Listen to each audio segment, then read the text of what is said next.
시청자 여러분 안녕하십니까? JTB 아침 뉴스입니다. 오늘은 대체로 맑은 가운데 일교차 큰 날씨가 이어지겠습니다. 오늘 아침 최저기온은 장수가 9도, 무주 10도, 전주 16도 등 9도에서 17도의 기온 분포를 보이고 있습니다. 한낮에는 기온이 10도 이상 큰 폭으로 오르겠습니다.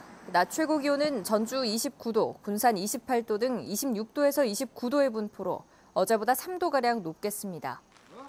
내일은 밤부터 점차 흐려지겠고 모레는 오후부터 10에서 30mm가량의 비가 내리겠습니다. 군산의 친환경 벼 재배 농가들이 본인들의 명의가 도용됐다는 의혹을 제기하고 있습니다.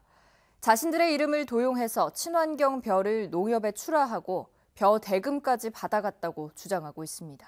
김진형 기자입니다. 군산의 한 지역 농협에 제기된 민원 신청서입니다. 누군가가 자신의 이름으로 농협에 친환경 벼를 출하한 뒤에 벼 대금까지 받아갔다며 해명을 요구하고 있습니다. 이 농민 역시 자신의 이름이 도용됐는지 농협에 확인을 요구했지만 비협조에 의혹만 키우고 있다는 주장입니다. 자기가 친환경을 하지 않는데 친환경을 한 것처럼 다른 사람 입으로 더 올려놓고 그것을 그 나락을 그 허위로 올라간 사람 앞으로 낸 거죠.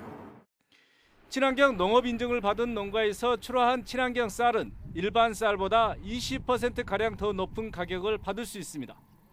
농민들은 이 때문에 농협이 실적을 부풀리기 위해 친환경 협동조합과 짜고 명의 도용을 한 것으로 의심하고 있습니다. 친환경 농업을 한 것처럼 간 명의 앞으로 수매를 해가지고 그 수매 대금을 일단은 친환경 협동조합에다가 다 입금을 시켜서 친환경 협동조합의 실적을 부풀려줘가지고. 해당 농협은 제기된 명의 도용 의혹은 오해에서 비롯됐다며 사실이 아니라는 해명입니다. 다 해명됐지, 돈도 잘못 들어갔다는 그런 부분도 다 해명이 됐고 그런 부분 다 해명이 됐습니다. 그러나 친환경 재배 농민들은 농협의 해명으로는 납득하기 어렵다며 경찰에 수사를 요구했습니다.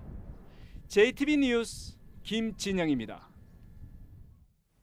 올해 초 전북에서도 들불처럼 번졌던 이른바 미투 사건의 검찰 수사가 마무리됐습니다. 제자들에게 성폭력을 가하고 여배우를 상습적으로 추행한 혐의를 받는 대학 교수와 극단 대표가 법정에 서게 됐습니다. 오정현 기자입니다. 전주대 박병도 교수는 자신이 가르치던 제자 등 모두 4명을 추행한 혐의를 받고 있습니다. 모텔로 끌고 가 강제로 입맞춤하려 했다는 동료 여교수의 미투 고백이 있었고 이후 제자들의 추가 폭로가 쏟아졌지만 박 씨는 혐의를 부인했고 결국 강제추행 혐의는 법정에서 진실을 가리게 됐습니다. 지역 미투 운동 출발점이 됐던 극단 명태 최경성 전 대표의 성추행 사건도 재판을 받게 됐습니다. 극단 여배우 3명을 추행한 혐의입니다. 당연한 결과라고 생각하고 다만 한간에 안희정 씨 재판이라든가 이런 것들을 보면서 좀 많이 붕괴하고 속상한 감정이 굉장히 많거든요. 제대로 처벌받고 확실한 재판 결과가 있을 때까지는 신중하고 싶은. 기소 배경에 대해 검찰은 피해자들의 진술이 구체적이고 일관돼 가해자로 지목된 피의자들의 해명보다 신빙성이 높다고 설명했습니다. 다만 다수의 피해 주장 중 2013년 6월 친고죄 폐지 이전 사건은 공소사실에서 제외했다고 밝혔습니다. 같은 시기 미투 고백으로 폭로된 인권운동가의 상습 성희롱과 연극 배우의 성폭행 의혹은 앞서 혐의 없음으로 사건이 종결됐습니다. JTB 뉴스 오정현입니다.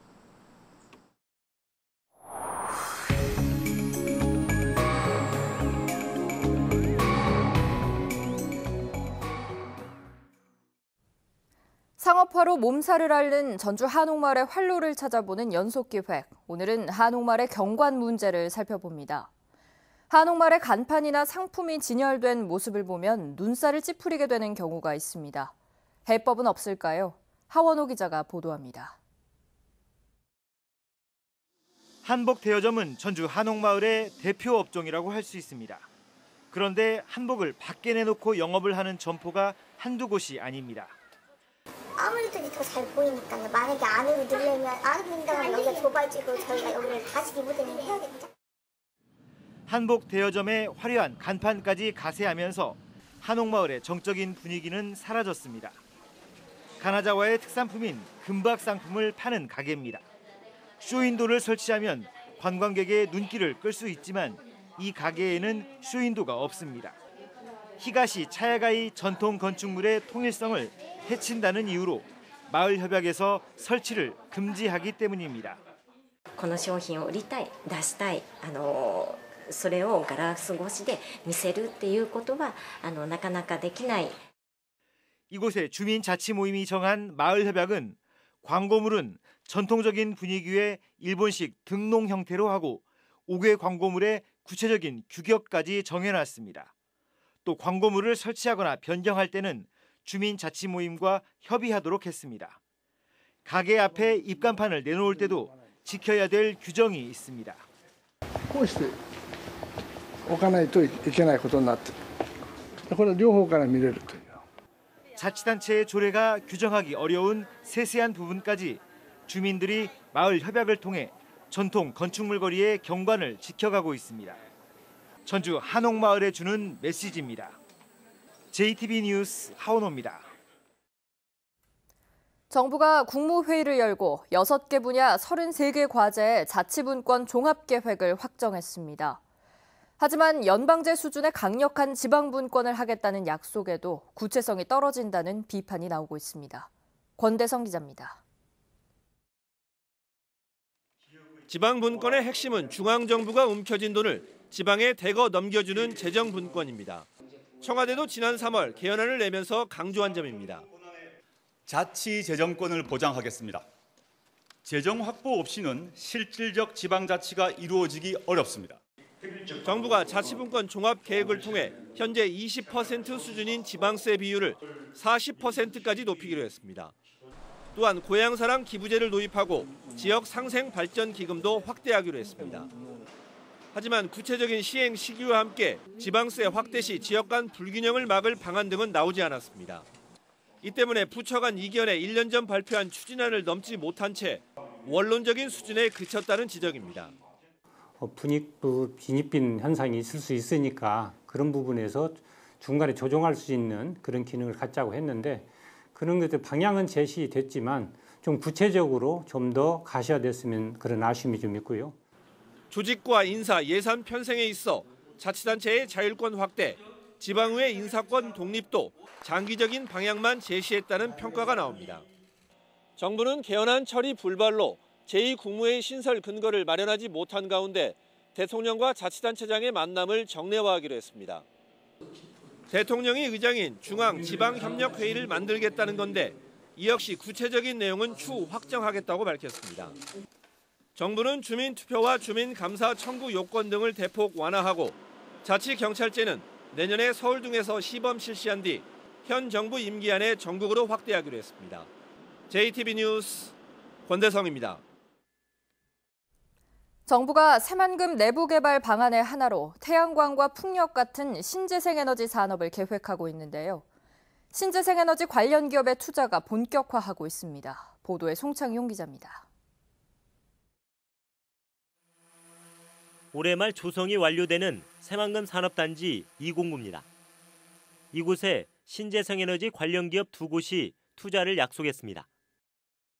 한중 합작기업 1곳과 국내 기업 1곳이 각각 550억 원과 475억 원을 투입해 공장을 짓기로 한 것입니다. 이들 기업은 새만금에서 태양광 모듈과 저장 장치를 생산할 계획입니다.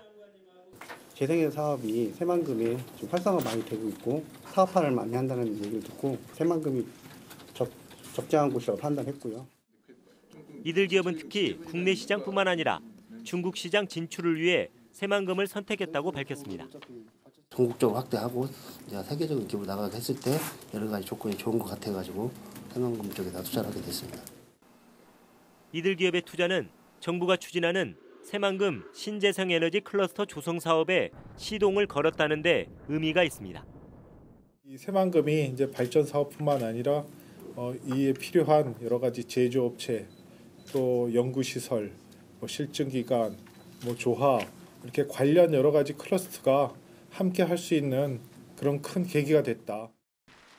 하지만 지난 2015년 중국 기업 CNPV가 새만금에 3천억 원을 투자해 태양광 발전과 제조시설을 짓겠다고 한 뒤 발전시설만 짓고 나머지 사업을 포기한 선례가 있기 때문에 이들 기업의 투자가 실제로 이뤄지고 다른 기업의 투자가 이어질 수 있도록 유도하는 방안이 필요합니다. JTB 뉴스 송창용입니다. 2019학년도 대학 수시 모집이 이번 주 중으로 진행되고 있습니다. 도내 대부분의 대학들은 모집 정원의 80% 이상을 수시 모집으로 선발하기 때문에 수험생들의 면밀한 분석과 신중한 선택이 필요합니다. 조창현 기자입니다.